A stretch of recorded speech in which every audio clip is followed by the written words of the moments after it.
हार श्रीमंत दगडूशेठ हलवाई गणपती ट्रस्टचे कार्याध्यक्ष माननीय शंकरराव सूर्यवंशी हे करतील.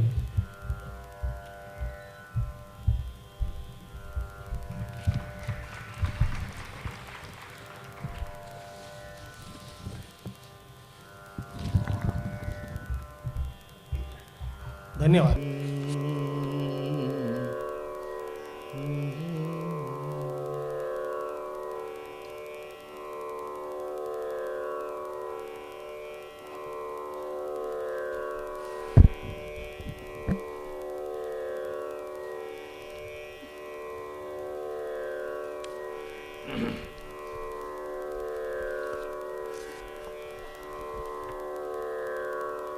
पुंडलिकावरदे हरिविठ्ठल ज्ञानदेव तुकाराम ज्ञानेश्वर महाराज की जय. तुकाराम महाराज की जय. सद्गुरु दादा महाराज. कृष्णमूर्ती होय गे कळो आली सोय गे.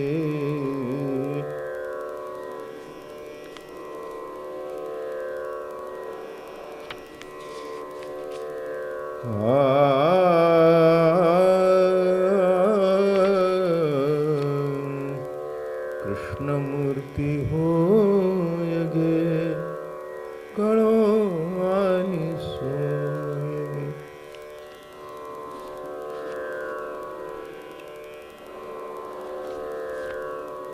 प्राणाचाही प्राण पाहता सुख सांगो काय गे.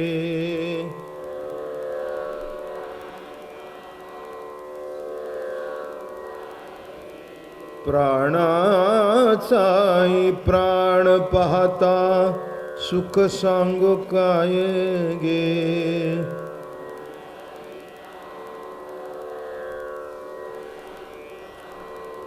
तुळशी माळा गळा गे कस्तुरीचा टिळा गे.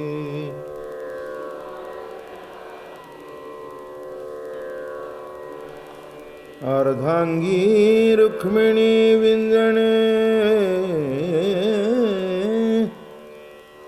अर्धांगी रुक्मिणी विंजणे वारीती गोपी बाळा गे. तुळशी माळा गळा गे कस्तुरीचा टिळा गे.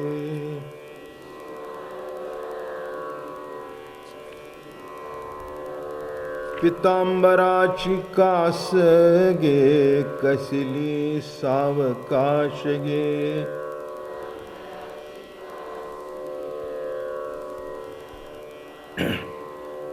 पितांबराची कास गे कसली सावकाश गे.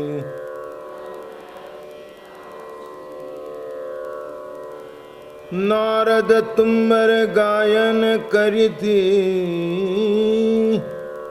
नारद तुंबर गायन करीती पुढे निजदास गे. तुळशी माळ गळा गे कस्तुरीचा टिळा गे.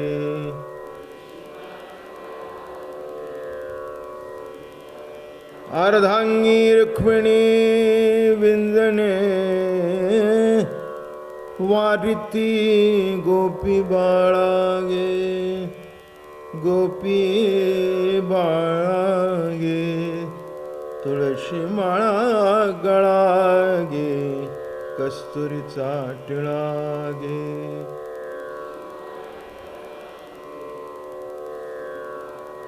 भक्त कृपेची माय गे ओळखो आली विठाई गे.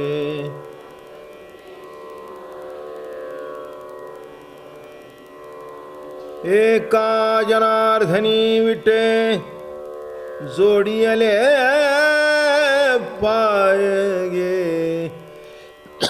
जोडियले पाय गे. तुळशी माळ गळा गे कस्तुरीचा टिळा गे.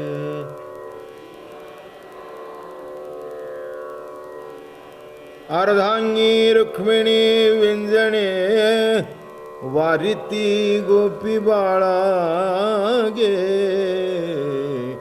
तुळशी माळ गळा गे कस्तुरीचा टिळा गे.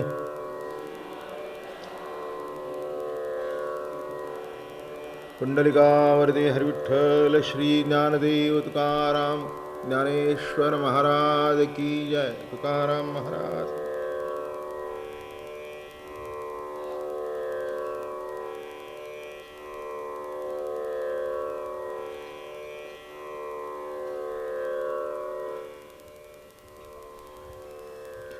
माऊली महावैष्णव संत श्रेष्ठ नाथ महाराज आदी सर्व संत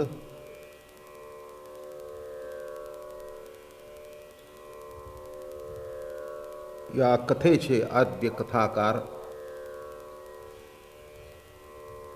शुक महामुनी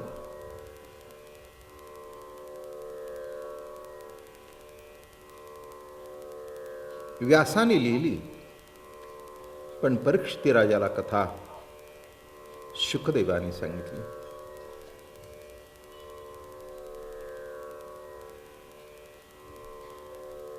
धर्मार्थ काम मोक्ष 4 पुरुषार्थ आहेत.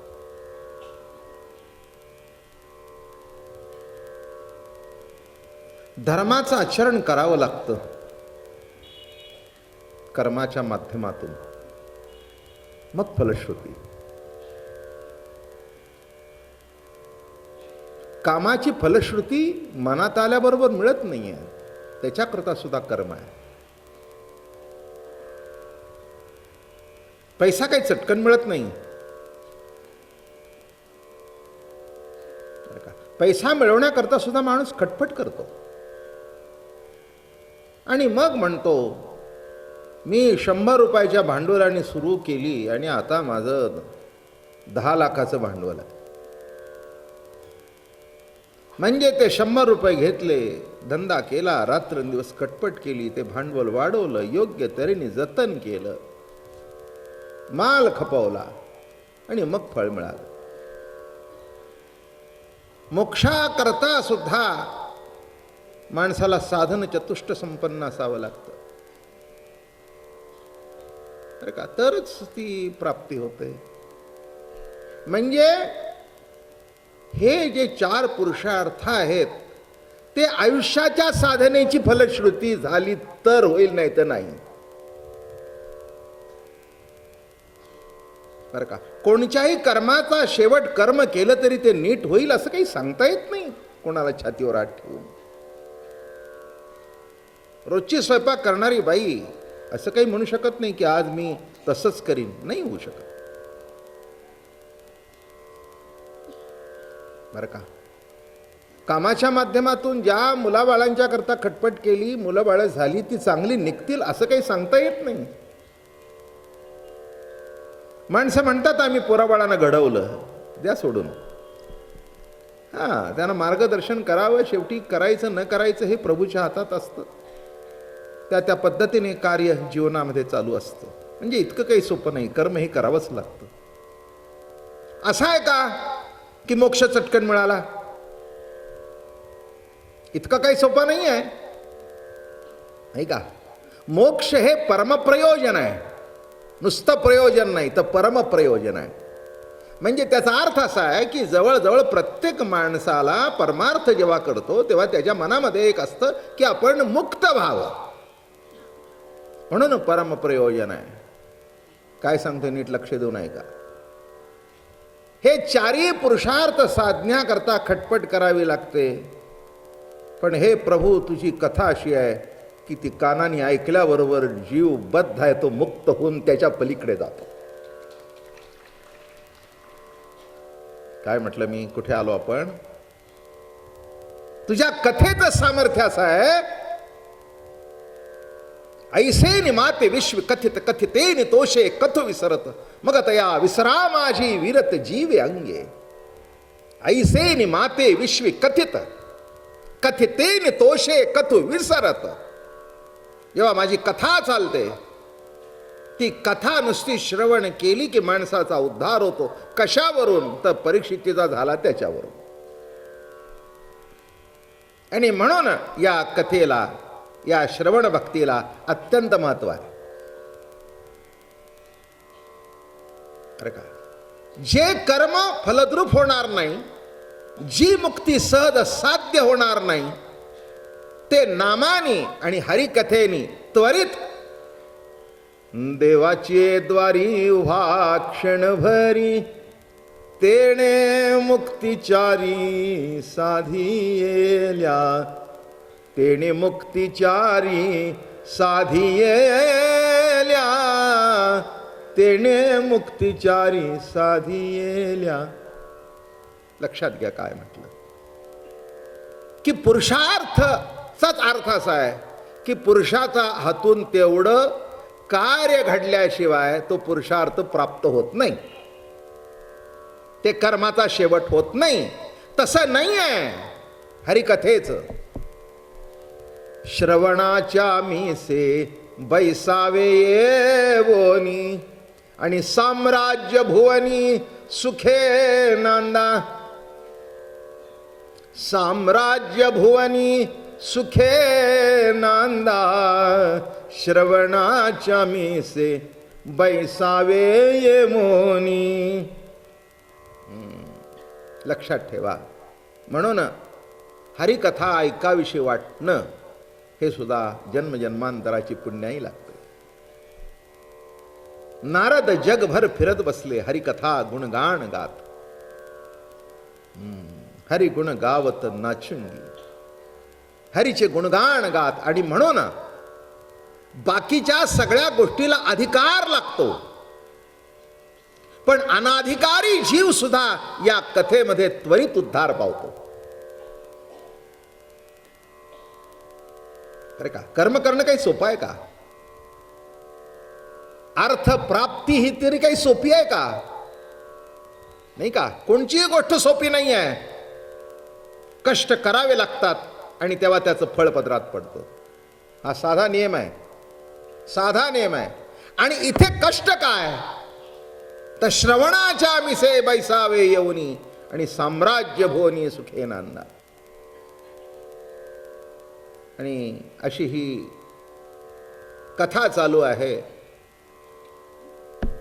भगवंतानी त्या गोपींना अडवलं. अरे प्रेम आहे, प्रेम आहे, प्रेम आहे म्हणता. अरे खरं प्रेम असेल तर मी गुप्त झाल्यावर तुम्ही मरायला पाहिजे होतं, जिवंत कशा राहिला? तर म्हणाला जिवंत राहिलो ते तुझ्या कथेमुळे. काय?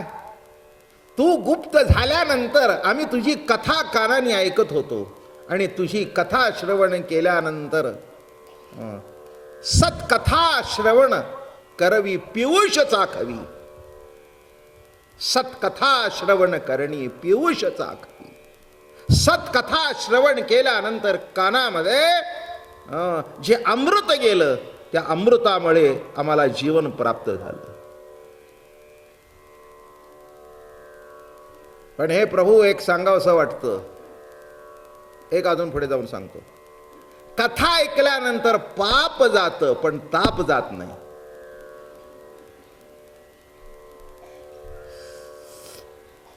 गोपी गीत सांगतोय ना तुम्हाला मी, की तू गुप्त झाल्यानंतर आम्ही तुझी कथा ऐकली. कथेचं सामर्थ्य एवढं आहे की कथा ऐकल्यानंतर पाप धुवून गेलं. नामसंकीर्तन साधन पै सोपे, आणि जळतील पापे जन्मांतरीची. न लगती सायास जावे वनांतरा, सुखे तो घरा नारायण. पापताप दैन्य जाय उठा उठी, झालिया भेटी हरिदासांची. ऐसे बळ नाही अणिकांची अंगी, तपतीर्थ जगी दानव्रत. सत्य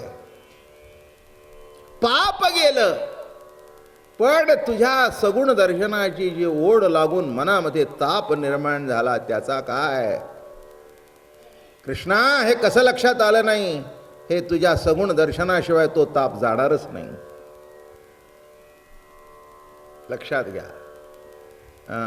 म्हणून हे घडतंय हे फारच चांगलं आहे. सर्व पुरुषार्थापेक्षा हरिकथा ही श्रेष्ठ आहे याच्याबद्दल दुमत असण्याचं काही कारण पण लक्षात ठेवा की प्रेमाचं स्वरूप अलौकिक आहे. प्रेम हाच प्रभू आहे बरं का. काही माणसं दुसऱ्यावर प्रेम करतात, काही माणसं दुसऱ्याकडून करून घेतात, काही माणसं कोणावरच प्रेम करत नाही. म्हणजे जगावर तर सोडून द्या, त्यांचं स्वतःवर सुद्धा प्रेम नसतं. अशी विचित्र माणसं असतात बरं का या जगात. नाही असं काही म्हणू नका. हो, वृक्ष जीवन, वृक्ष जीवन. आणि इथे गोपिका सांगतायत, अरे तुझ्या करता सगळ्यांना सोडलं, केवढं पाप घडलं. ते पाप गेलं धुवून तुझी कथा ऐकून, पण ताप गेला नाही. मोठी गंमत आहे नाही का. त्या गोपी किती सुंदर बोलतात बघा. हो, तुझ्या करता देहाचा जो पती होता बरं का, त्याला सोडलं. ज्याच्याशी लग्न झालं होतं त्याला सोडलं. आणि कदाचित ते पाप तू आहेस म्हणतोय तेव्हा लागला असेल, पण तुझी कथा श्रवण केल्यानंतर ते पाप धुवून गेलं, पण ताप काही संपला नाही. निरनिळ्या अंगाने थोडंसं आपण बघूया. आणि काल मी म्हटलं की 19 श्लोक आहेत गोपी गीताचे, तेव्हा 19 गोपीने निरनिळ्या पद्धतीने त्याच्यावर आरोप केले, कुणी कौतुक केलं, असे ते गोपी गीताचे श्लोक आहेत. मी तुम्हाला म्हटलं की त्या गोपींच्या मध्ये आपले ज्ञानोबा तुकोबा होते. आणि म्हणून काल एक विरहिणी म्हणून दाखवली तुम्हाला. ज्याची आवडी संसार त्यजिला, तेने का बोला धरी लागे माये. सगळ्या कृष्णा करताच आहेत. काही वादातीत प्रश्न आहे. कृष्ण वेधली विरहिणी बोले, कृष्ण वेधली विरहिणी बोले, कृष्ण वेधली विरहिणी बोले. चंद्रमा करीतो उभारा गे माये, नलवा चंदन नो खाली विंजण वारा.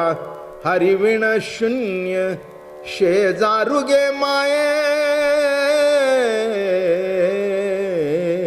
माझे जीवीचे तुम्ही काहो नेणा, माझे जीवीचे तुम्ही काहो नेणा. कृष्ण वेधली विरहिणी बोले. हो, वेद कुणाचा लागला? कृष्णाचा वेद लागला, सगुण दर्शनाचा वेद लागला. ज्ञान झालं की तो सर्वज्ञ आहे, सर्व ठिकाणी आहे, नित्य आहे, अखंड आहे, अविनाशी आहे. हे ज्ञान झालं. पुढे काय नाही का. पुरुषांना भाकरी करता येत नसली तरी भाकरीचं ज्ञान आहे नाही का. हो, ज्वारी घेतली जाते, ती दळली जाते, त्याच्यामध्ये पाणी घातलं जातं, मळलं जातं आणि त्याची भाकरी होते. एवढं ज्ञान आहे. करता येत नसेल. आणि मुख्य ज्ञान आम्हाला आहे ना की भाकरीने पोट भरतं.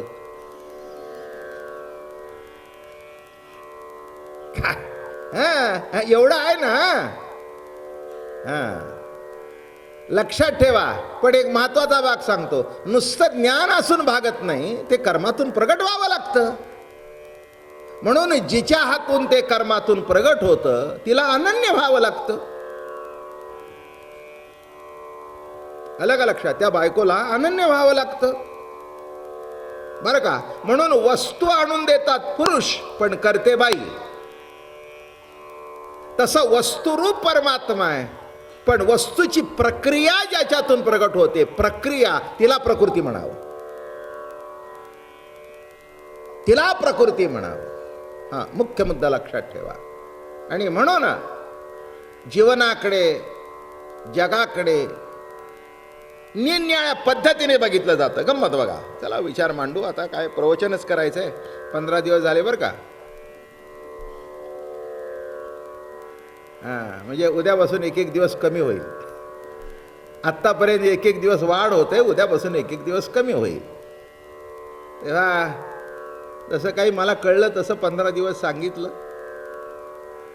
आवडलं का नाही मला माहिती नाही, पण बरं वाटलं म्हणून रोज येत आहे. आवडलं की नाही मला माहिती नाही. आणि एक सांगू का, आवडू दे नका न आवडू दे, बरं वाटलं म्हणजे झालं ना. काय करायचंय, काय करायचंय. तेव्हा मजा म्हणून सांगतो. वेदांती म्हणतात बघा, कशी जगताकडे बघण्याची दृष्टी मोठी गमतीची आहे. एखाद्या वेदांत्याला विचारलं काय आहे हे जगत, जीव, परमात्मा, तो म्हणेल मी द्रष्टा आहे आणि जगत तथा ईश्वर हे दृश्य आहेत. हे सगळं विषय मांडून तुम्हाला गोपींच्या जवळ यायचं आहे. वेदांती काय म्हणेल, मी द्रष्टा आहे आणि जगत तथा ईश्वर हे दृश्य आहे. मी द्रष्टा आहे, हे जगत आणि परमात्मा हे दृश्य आहे. मी द्रष्टा आहे याचा अर्थ कळला का. द्रष्टा साक्षी आहे, सर्वात असून सर्वात नाही. साक्षी म्हणजे कोण.